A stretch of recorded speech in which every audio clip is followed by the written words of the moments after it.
Annexe 2, Picture, Build, Image. Le Tractatus, englué dans la problématique métaphysique des rapports du langage et de la réalité, définissait la proposition comme image de la réalité et prenait soin de préciser, croyant ainsi échapper au destin de la métaphysique, que cela ne se voyait pas tout de suite. Ce qui l'obligeait à élaborer une théorie complexe de l'image, Bild, articulée par l'idée d'une loi de projection de la réalité, faite sur le langage proposition. De là la thèse de la figurativité essentielle, Bildhaftigkeit, du langage garantissant a priori un accord purement formel de celui-ci et de la réalité. L'image, dans le Tractatus, est donc en définitive image de la réalité, même si elle ne peut jamais, pour des raisons principielles, dire ce dont elle est l'image. Or, une telle interprétation de la Bild est, dans la perspective de la seconde philosophie, insoutenable, ainsi que Wittgenstein s'efforce de l'établir dans la grammaire philosophique. De même, j'ai pensé que l'on pourrait définir le concept d'une sphère à l'aide d'images visuelles et qu'ainsi on montrerait une fois pour toutes le rapport des concepts, la source de tous les malentendus. À la base de tout cela, il y avait une image fausse et idéalisée de l'emploi du langage. L'approfondissement de la question de la langue commune interdit désormais de faire appel à la métaphore du visuel pour expliciter ce qu'il en est du langage.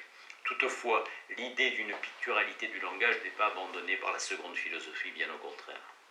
Que peut bien être cette picturalité s'il est vrai qu'elle se passe de tout référent et qu'en conséquence le langage ne peut plus désormais être compris comme image de la réalité, ainsi que le suggère un passage de la grammaire philosophique.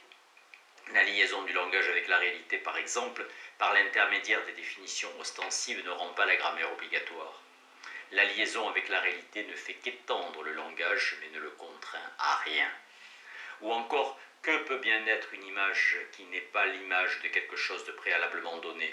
La distinction Bild-Vorstellung, Picture, Image, nous met sur le chemin de cette question.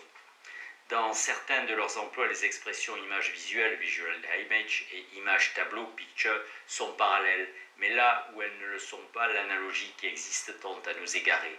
La représentation de la douleur n'est pas une image, et cette représentation n'est pas non plus remplaçable dans le jeu de langage par quelque chose que nous puissions appeler une image. Certes, la représentation de la douleur entre bien en un sens dans le jeu de langage, mais ce n'est pas en tant qu'image. Une représentation n'est pas une image, mais une image peut lui correspondre.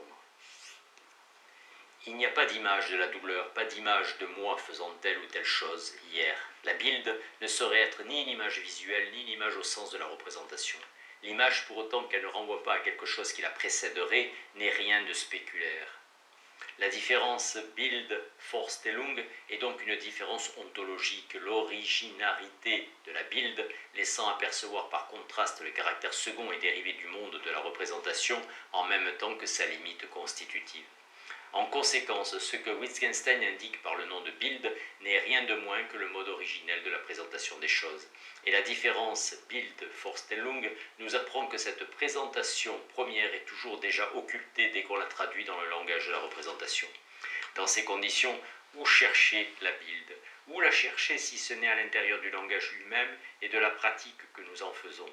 Il faut donc reconnaître le langage comme unique producteur d'images et avouer que s'il n'y a rien au-delà des images, aucune réalité substantielle primordiale, il n'y a pourtant pas rien derrière les images, dans la mesure où toute image recèle un discours virtuel et ne donne à voir que pour autant qu'elle fait parler.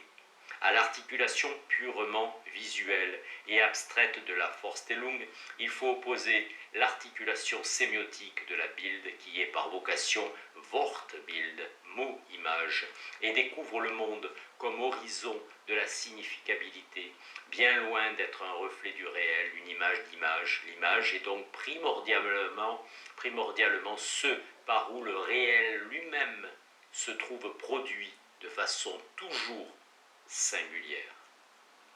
Elisabeth Rigal.